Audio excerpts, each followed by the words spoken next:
We are New York. Bernie and Sid in the morning. Talk Radio 77. WABC. Mike has a book out, and it's called What Are the Odds? I finished the book, and I was blown away. What Are the Odds is the title of the book, From Crack Addict to CEO by Mike Lindell. First, let me welcome him in. Good morning to you, Mike.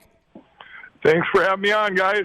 You're welcome, buddy. Good to have you. It is a pleasure, Mike, and I have to tell you, look, we only have about 10 to 12 minutes, and it's impossible to get everything in.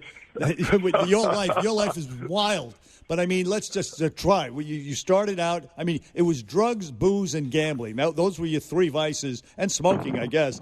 But You open the book, you start off with a dangerous encounter you were having in Mexico. It was very well done. And then you go into your private life. I mean, your childhood, I should say, from a broken home. And you went from there as a young man. You got arrested to get out of a gambling debt at a gas station, and you were shamed in your town. And tell us what happened. Then you got into drinking and crack and et cetera, et cetera. Take it from there. Well, yeah, I believe addiction goes back to childhood, where mine was a broken family, when divorces weren't common in 1969. And I was put into a new school, and I felt like I couldn't fit in. I would either show off, like, hey, watch me jump out this bus window, or I wouldn't talk to people. I lived in Las Vegas once for 2 months and never talked to a soul. And it can't get rejected if you don't talk. And that's kind of how I was.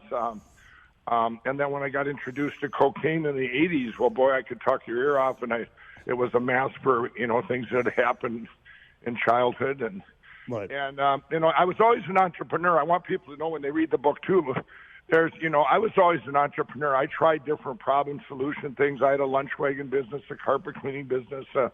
But then I got into a small bar where I owned a small bar, one of them I had for 13 years, and, not a real good place for an addict. But right. Sounded like a lot of fun reading it, though, I got to tell you. I mean, listen, Mike, I suffer from the same three, as you know, drinking, drugging, gambling. In fact, I went to a GA meeting just last night. I still go. Right. Still. And the drinking and the drugs. For me, there were a couple of times, I mean, like you, Mike, I had more than one rock bottom. There's always one that we quit, but there's more than one rock bottom. Right. One time I was about to jump off. This is a true story, and Bernie remembers this. I was about to jump off the 14th floor of a hotel balcony in Cleveland, and I went in my pocket to grab more cocaine, and instead, this was a complete accident. I think divine intervention.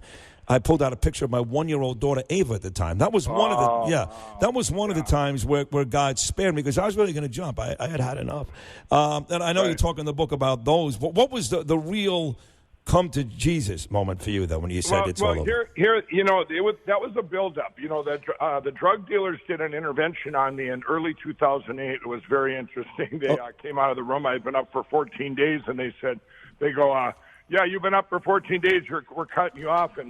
And two of them left. The other guy finally fell asleep, and I went down to the streets of Minneapolis at 2:30 in the morning. Well, let me stop you for 1 second. That's when you know you're really effed up, when the drug dealer tries to stop you and doesn't want your money anymore. That's when you know the game is over.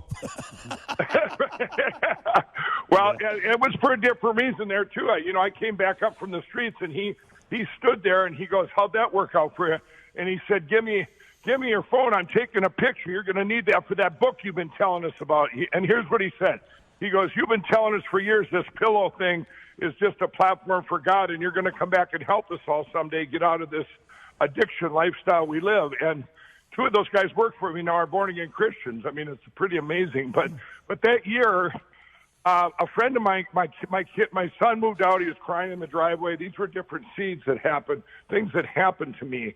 But my friend came to me. We were equals. We had both started cocaine at the same time, both switched to crack cocaine at the same time, and very functioning addicts. And he had quit for 4 years, and he showed up out of nowhere in December of '08. And I said, Dick, what are you doing here? And he goes, I don't know. The Lord led me here, and I heard he had been straight for 4 years. I said, Dick, is it boring? He said, no, man, it ain't boring. Well, hearing stuff from him, I questioned him for an hour. That was a big thing that happened there, where he, that's part of my new platform I have, the Lindell Recovery Network, where you get these hope matches, people that are like you, that you trust what they have to say of how they got straight. Well, about a month later, on January 16, 2009, I knew I couldn't go one more day where my calling would be gone. And I know that's strange to hear. That was it a bottom? Yes, I made sure I didn't have any money, but it was my calling wouldn't be there anymore of where I'm at now. And I for sure, I instinctively knew that. And anyway, I woke up the next day, and I was completely freed of the desire. Wow. But then I ended up 2 months later, I went to a faith-based treatment center to find out why I was an addict in the first place. And that's where these seeds were planted that, of unworthiness and stuff that happened when I was way back with that divorce, how divorce and fatherless can really affect how you turn out. But I just to fast forward, I actually, in the book, you'll find out I didn't really do a full surrender to Jesus Christ until February 18, 2017. And people say, well, you always wear your cross on TV, you phony. What were you telling us? Well, I wanted to be that guy. I believed in God. I just hadn't had that relationship. Yeah, you did finally go to retreat where you did find God. I read the whole thing, Mike. Look, you were we can't do the book justice in the 10 minutes we have here. You were a card counter. You supported your family on card counting for a long time, but you did. You raised a family, and I don't want to sound too harsh, but you don't shy away from this at all. You raised a family. You ran businesses while you were a crack addict, a functional crack addict. And then, as you mentioned, we've got to fast forward through a lot of stuff. But you and then your sister started getting messages from God, and that led you to these places that you went to. For example, the last retreat that connected you with God finally for the last time and permanently stopped you from these vices. Right. And you know what? I was able to. I want everybody to know out there, I say it in the book, addiction affects all of us, no matter how many forks we eat with. And I believe right now that addiction is the answer or opportunity for the biggest revival ever to get back to God. All these kids that are dying from opiate addiction and stuff now, and you have everybody's looking for hope. And when I got done at that retreat, I was able to go out and speak that here's a guy that couldn't talk and speak at 50,000 millennials at U.S. Bank Stadium and tell 5 minutes of my story. And it was just 2 weeks later, my granddaughter and I are at Valley Fair, Minnesota, and all these millennials are coming up. Yeah, I was saved. I said, your story is so incredible. It gives me hope and all these things. And it was just God confirming to me that I was finally on the right path. And my granddaughter finally says, he's my grandpa. We need to go on rides now. That's cute.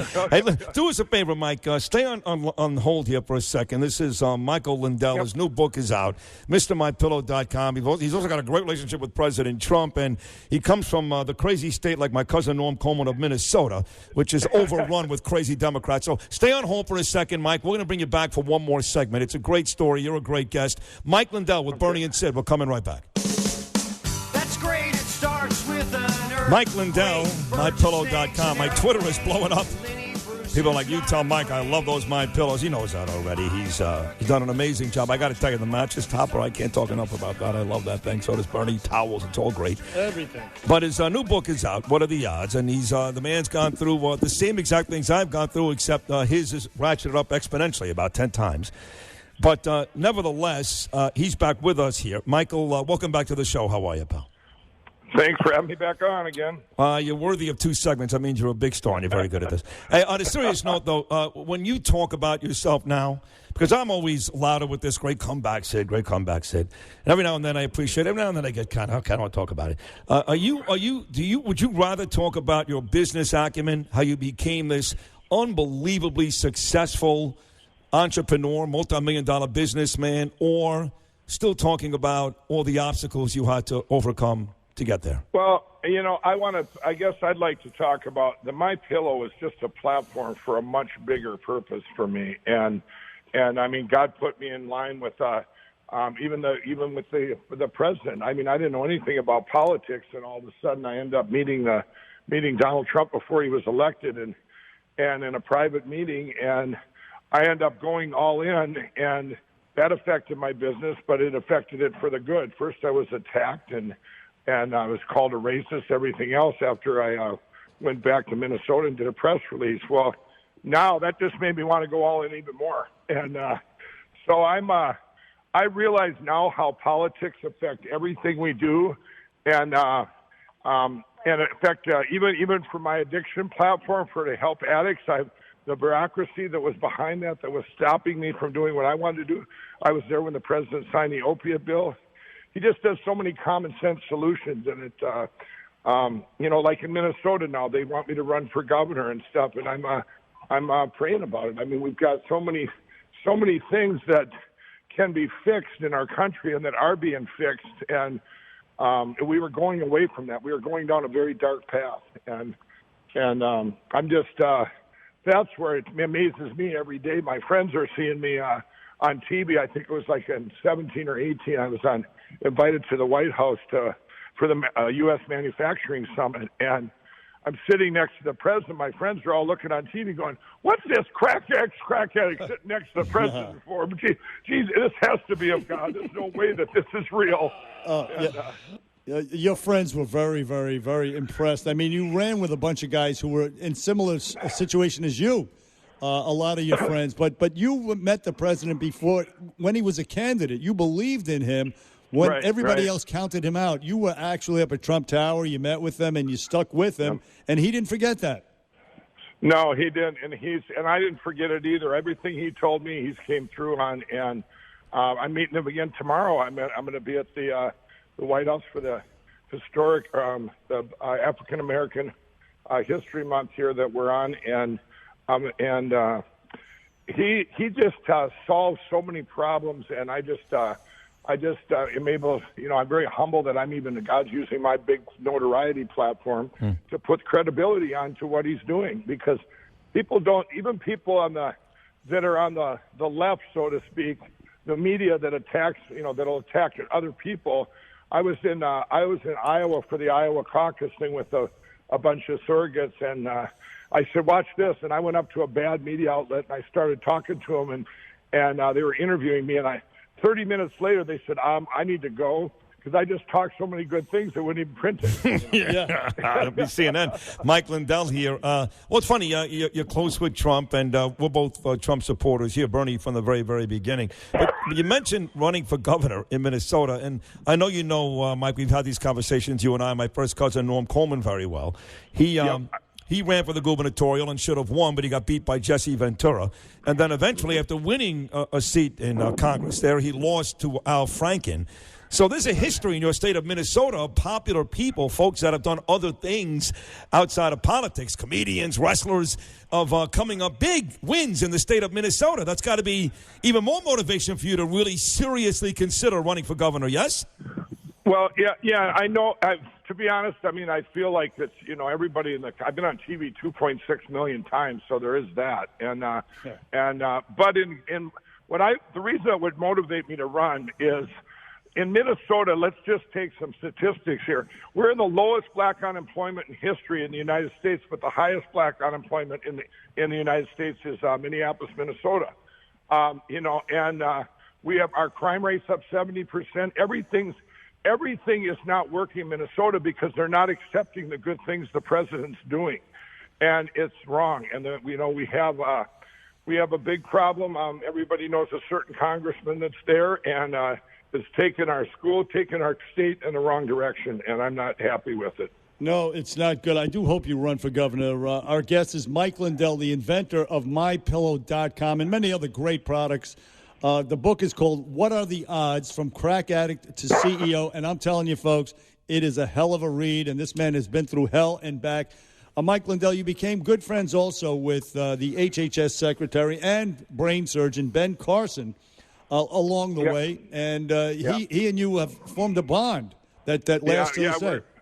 Yeah, I'm going to be with him tomorrow, and for a couple of days, we become very good friends, and we're both pretty good at pool too. Billiards. Right. I have fun playing with him, but playing that. But yeah, he wrote the foreword to my book. Yes. Wow. The things, when we I get a lot of good advice from him too, because when he was put in a position to run for president, he was never had never been a politician or a lawyer like other people. So I'm getting good advice there, and the president just made me chairman of the Minnesota Trump campaign, so I'm going to be running that anyway. So I have a whole plan to win Minnesota. You heard it here first on your show. It's going to be. You can take a red can of paint and just paint Minnesota red. Look at you. I like that. I like that a lot. Get Fran Tarkenton on board. Hey, Mike, listen. I was just with Lou Holtz the other day. He's going to come up and help me, too. There you go. Big Lou. Oh, listen, he could take Minnesota. Look, you saw the debate last night, the clown show that was. This president may not. It might not only be a landslide electoral college-wise, it might be a landslide popular vote-wise going up against any one of these clowns in this field. I know. I guess that's another thing, too. I go, I don't even know how things can be so illogical and people are, and they're candidates. I mean, seriously, I'm going, wow, anybody can run it. Almost, yeah, it's sad in a way. It's going, my biggest frustration is even some of my friends can't see what's going on or where we came from and how we got out of it, and then what put us in there in the first place with the policies and stuff on the left. And it's frustrating that you can't say, you guys, look at this, look at these candidates, look at what they want, look at what it manifests to, and It's like blinders on it. It's almost like they've been. Well, that's been I think that's been brainwashed for years and years in our colleges and stuff. And I don't think they know what socialism is. They just think it's being social. Let's go down and have a cup of coffee. Yeah, ignorance is a major part of it. You're right. Look, Mike Lindell, are you still with Kendra, by the way, your soulmate with God? Yep. Good. Absolutely. She was great. You and her together. I mean, you have to read the book, folks. It's called What Are the Odds? From Crack Addict to CEO. It's Mike Lindell, the creator, the inventor of MyPillow.com. Mike, you're a great guy, and it's an inspirational story, and we thank you very much for appearing on the Bernie and Sid Show, and wish you all the luck down the road politically. Thank you, Michael. Well, thank you so much. And you guys, if you get my book today on MyPillow and use you guys this promo code, your whole MyPillow order will ship it for free today. Wow, how about that? Very nice. Thank you, Mike. And thank you for making my book look like crap. I appreciate that, Mike. Thanks. Thank you. The great Michael Lindell, What Are the Odds, is the book. And again, free shipping today at MyPillow.com if you mentioned that you heard about the book here on the Bernie and Sid Show.